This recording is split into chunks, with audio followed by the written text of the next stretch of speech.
first one here is being able to predict the ending doesn't make a mystery book automatically bad if the characters, setting, tone, etc. are all interesting and well written. Then knowing what happens shouldn't make or break the book. I also feel like it varies so much from reader to reader because someone new to the genre might not be familiar with all the tropes / common outcomes, but a person who has been reading mysteries for decades has seen most of what's out there. I always tell people when it comes to books and movies, if the story is good, it should be... What? She always thinks that I leave the room when I'm sitting right here. But anyways, she says, I always tell people when it comes to books and movies, if a story is good, I should be able to enjoy it just as much on the second or third time through. Just as much as the first time. So this is kind of interesting. Okay, so I would half disagree and half agree with this because as far as the literary, how well done it is. As far as writing, sometimes it does. Some mysteries are meant to be where you're not as focused on the characters, maybe because I've read some books where you're still there to enjoy as far as the plot, but when it comes to mysteries and thrillers, I'm not really there to care about the characters that much. It's really about just having a good time, so I'm not really focusing on it that much. So, but yeah, so that's why the twist has to be twisting. But as far as predicting is what she's saying. But I feel like this can apply to fantasies as well, because Reckless, when I read that, when I guessed the ending halfway through the book, it severely decreased my enjoyment because that takes away the fun of it. I wanted to be surprised, and I'm jealous of people who were surprised. But I think there are certain books where it's written in a way where it is more predictable, but it's less enjoyable most of the time. It's gonna be less enjoyable if I'm gonna guess the ending. Yes, I was seeing what she's saying because she may even reread them and still, have the same enjoyment. But I feel like that's just more of a personal thing. Yeah, I would have to agree with that. So, celebrities publishing their ghost-written garbage memoirs about cluttering up their bestseller shelves. It drives me insane. Can we have more actual books from actual writers than turn those writers into celebrities instead of having to look at some actor or influencer's life story or advice? Also, sci-fi is not as widely as available. That is unfortunate that sci-fi is not where this person is, because sci-fi is so good. I don't read as much sci-fi as I would like to, but that is very unfortunate that there isn't much sci-fi as widely available as it should be. So we should definitely be pushing for that, but I would agree with this one fully. I've heard some terrible reviews about some memoirs out there that are just, it's just one more thing to them, oh, I might as well write a book. Unless you actually have something to say for the betterment of other people, to teach them some lessons that you maybe had to learn the hard way. Unless you're Tom Felton's memoirs is a better example of this, because I really enjoyed that. Some of his stories are crazy, and there was some really beautiful messaging in the end that he had to learn the hard way, and he gets to kind of portray that to us through his stories. And that was just really well written, and I know it was written by him. It wasn't just ghost written garbage like this other person saying. So there are some good ones out there. You just have to really look. But I would agree, we should be just giving more popularity to the authors that actually can write. Okay, and then the next one. Not every book needs a happy ending. Sometimes it's more likely that they aren't happy, even if they accomplish the thing that they set out to do.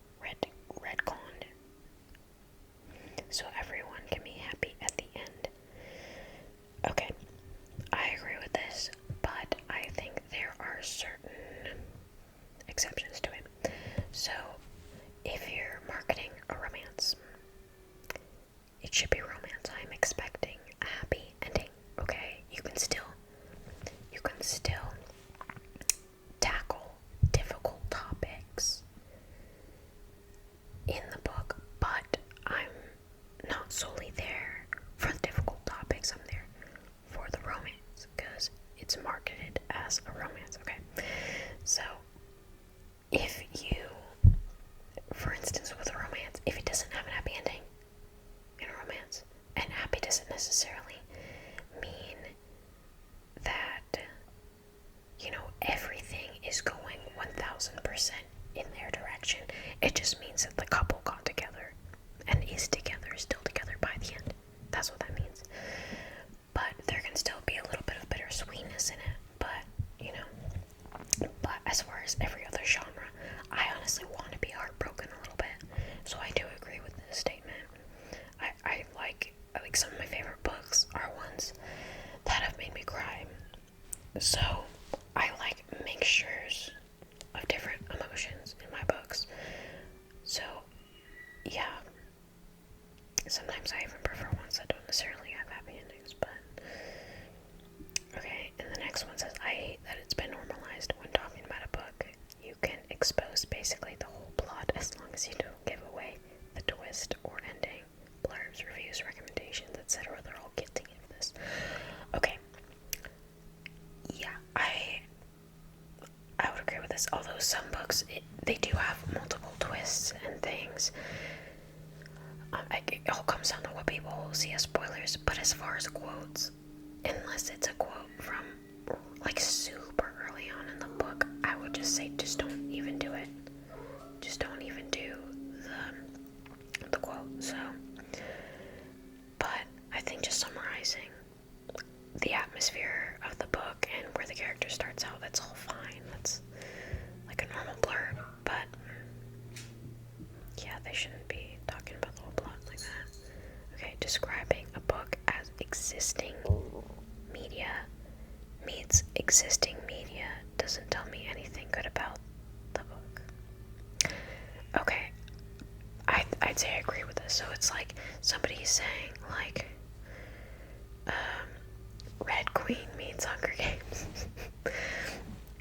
It doesn't tell you much.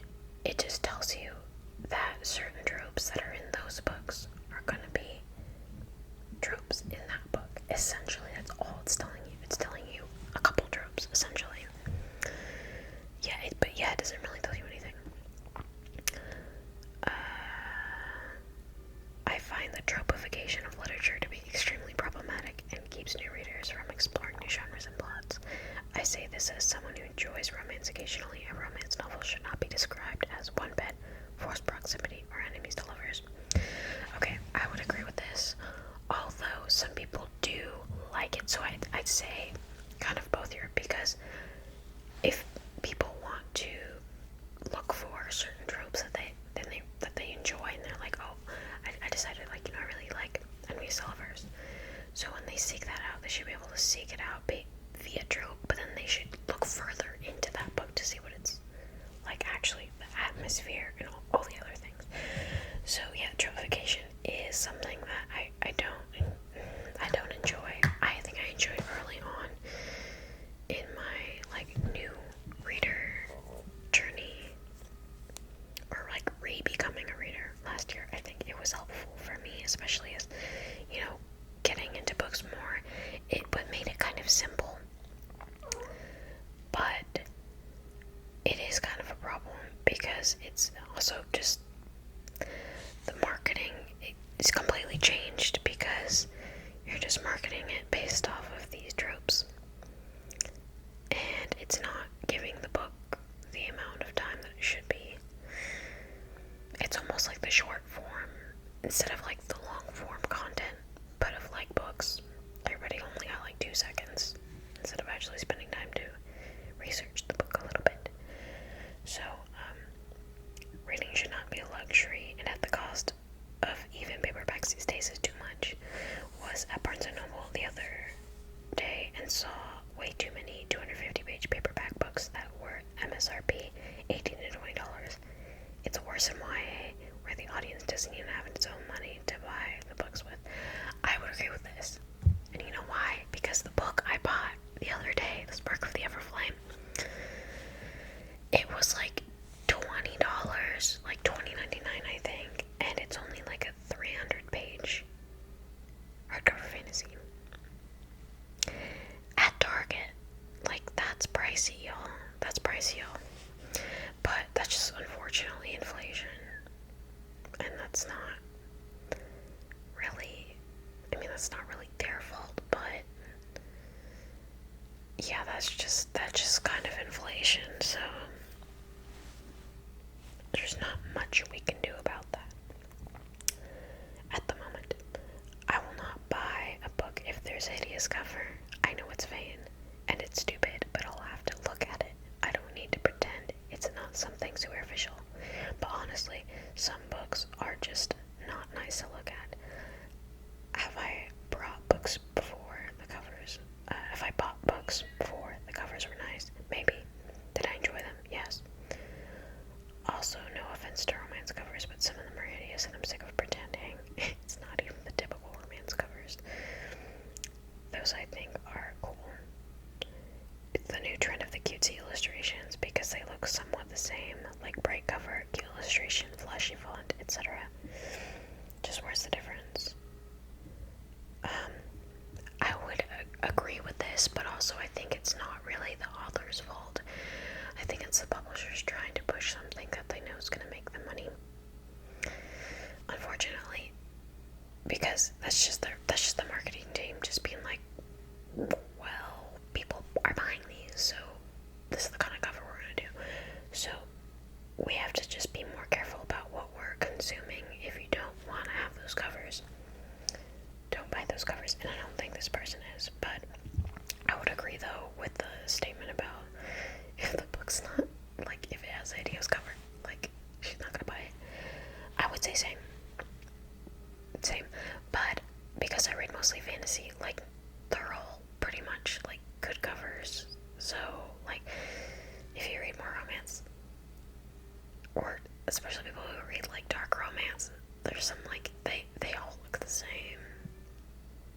So I feel bad for you guys, but yeah, I would agree. I don't like the illustrated covers. I don't like people on the covers. Yeah, there's one that just says enough with Harry Potter. I'm gonna have to disagree with that one. Okay, it has the hype for a reason. Okay, somebody says, I enjoy books written in first-person POV, but what irks me about some contemporary books is first-person POV of every character, for two reasons. Each character has the same voice, really. Every character speaks the same no matter personal differences of characters. To me, this is lack of character development. Sometimes third-person POV will do the job of full character development. So, okay, I'm not sure. Have I read first-person multiple POV? No, yeah, I have. Okay, so I have. Honestly, it can be done well. I just think this person hasn't read good multiple POV first-person books. You still can get some character development. I personally prefer third-person POV because yes, you do get a little bit more context there and a little more character development. It's a little bit easier to do, but I mean, it can be done. It can be done. It just needs to be done well and by the right author. And then this person says, my controversial hot take, fiction authors shouldn't be chastised for stepping out of their lanes and writing about other cultures, countries, etc.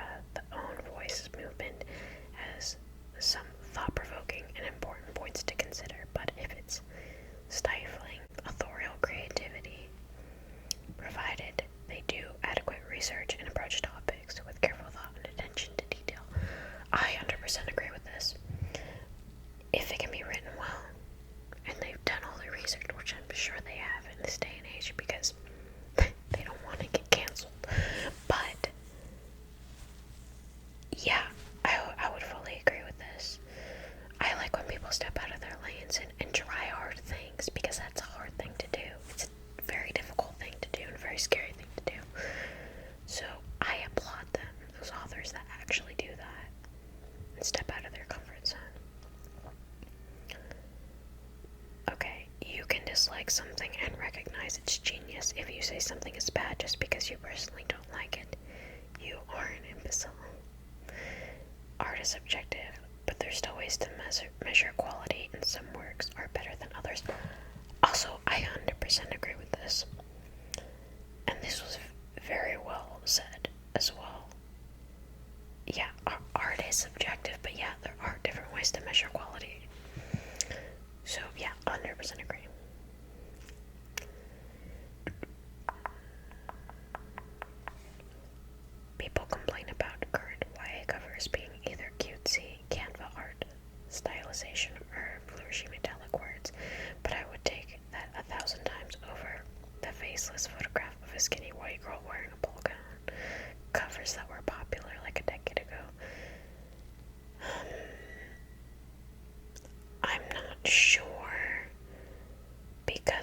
that's kind of a broad statement.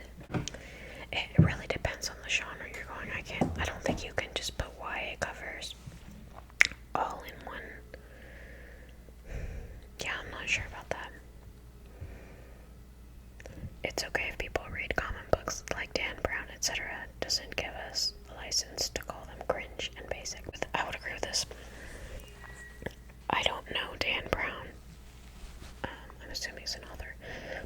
But, or is it a book name? I'm not sure.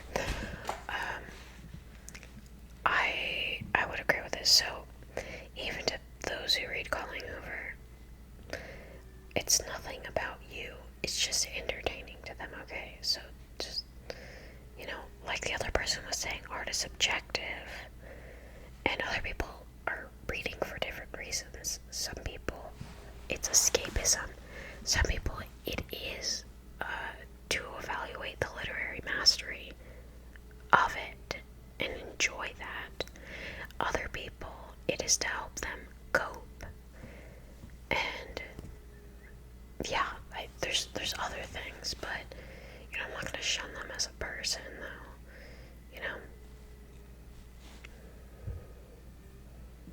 Okay, somebody just wrote like 5 paragraphs. I'm not gonna read that right now.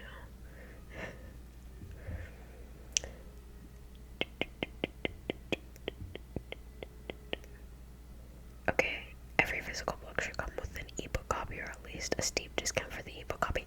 Yes, okay, this is like, do you guys remember back when DVDs were more of a thing, and they would have, sometimes there would be like sale kind of like these special DVD packs, like if you were to get a season of Little House on the Prairie from the specific company, it had a QR code inside that you can go on like Fandango now, and you scan that QR code, and you have those episodes all on Fandango now, digitally, as well as on the DVD. It should be like that with books and ebooks. So I 100% agree. If we can do this with movies and TV shows, we should be able to do it with books. Yeah. And they also said, can we agree on one standard book size? Okay, some countries do have this, and it drives me crazy that we don't do this in America. It's ridiculous that I can buy 10 different books and they're all 10 different sizes, but it gets even more infuriating when they're from the same series. Yes, 1000%. Yes, it's so annoying. Also, a slight nitpick: page counts on Goodreads. Page counts are all over the place on GR. Sometimes it goes off a special edition, sometimes it's based off of a hardcover cover, and sometimes it's based off of my mass market paperback. I'll track my stats, but page counts are all over the place. How hard is it just to stick with the page count of the most widely read version, which is likely the mass market paperback?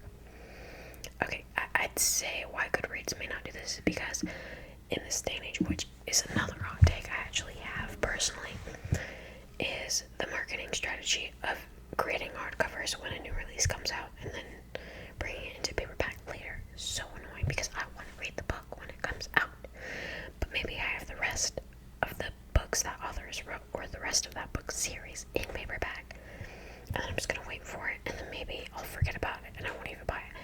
But it's so annoying that they have to get this money grab, and it's just so annoying. But when that happens, I can see why Goodreads does this, because they may not know the exact page count for the mass market paperback.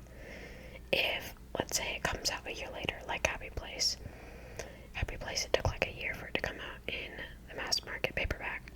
But, like, how was Goodreads gonna know that exact page count? They're gonna have to go with whatever they can find first. So, I mean, that's not really Goodreads' fault, to be honest. But sometimes Goodreads does have different editions on there. Sometimes you have to look, but, a lot of the time it doesn't. somebody said sometimes a story is just a story and there's no symbolic meaning behind it. Yes, I do prefer books who do have symbolic meaning behind it, or even if it's just like put there in front of you and maybe not as embellished and you kind of have to look for that. But yeah, some are just meant to be a good time and meant to be escapism. So it really depends what kind of reader you are and what you're reading for. But yeah, sometimes books are not. So I can see them posting this specifically because they think some people are being too critical of some books that are like maybe like a romance that's just supposed to be a silly fun time. I can see where they're coming from there. Posting DWs ruins the whole book. It's essentially the same thing as spoilers. Trigger warnings. This I don't agree with them hating on because trigger warnings are really important for some people. Some people, you have to be considerate about other people. Yes, it is spoilers. But if you know, as a reader, that you are fine with any trigger warning, then just don't read the trigger warning page. But if you know, well, there's a couple things I'm a little bit iffy on. I don't want to, get triggered from it. That's what it's for. Because some people, I don't see how this person is being incompassionate here, but and somebody else is adding on to that, saying that it's making people incompatible of processing unpleasant emotion. Okay, but if there's like cannibalism in the trigger warning, and maybe I don't want to read that. If you don't want to know what the trigger warnings are, then just don't read the trigger warnings. It's really easy to avoid. Some places they put it all the way in the back of the book. Somewhere in the beginning, you just skip the page, okay? It's so easy, guys. I don't see why they're being incompassionate about this, but minors need to stop reading toxic, spicy books camouflaged in the form of romance. Yes, okay, so we know that children are going to seek out things that they don't know is harmful for them and their innocence. They don't know any better if their parents are not being careful. But that is a parental problem. It is a little bit of a publishing problem. I don't think we should be doing the cartoon covers, guys, if it's adult. I mean, it's cute, no, but ultimately that comes down to the parents. These parents are not paying careful attention, and I don't understand it. In the day and age we live in, you have to be so careful. So I don't understand how this is happening, how these parents are not being careful enough. I honestly, it's gonna be a long-ish video, but I think that's where we're gonna end it today. I hope you enjoyed. Please let me know down below if you agreed or disagreed with any of these bookish hot takes. I would love to hear your thoughts, or if you guys have any specific bookish hot takes, I will have to comment down on them below, tell you if I agree or disagree on them. But I will see you guys in the next one.